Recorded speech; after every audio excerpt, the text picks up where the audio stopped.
حدث بین المسلمین، یہ مسلمانوں میں پیدا ہوا حینما ابتعدوا عن کتاب ربہم وسنت نبیہم، جب وہ اپنے رب کی کتاب اور پیغمبر کی سنت سے وہ دور ہو گئے۔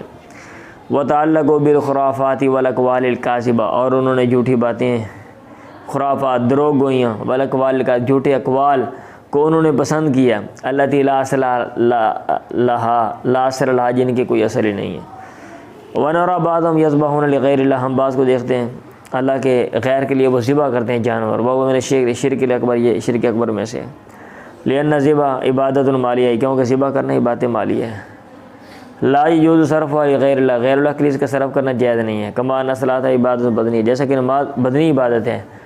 لا یجوز صرفها لغیر اللہ عز وجل، غیر اللہ کے لیے اس کا صرف کرنا جائز نہیں، جیسا کہ یقول نبینا و حبیبنا، ہمارے نبی ہمارے محبوب کہتے ہیں فی الحدیث صحیح حدیث میں، لعن اللہ من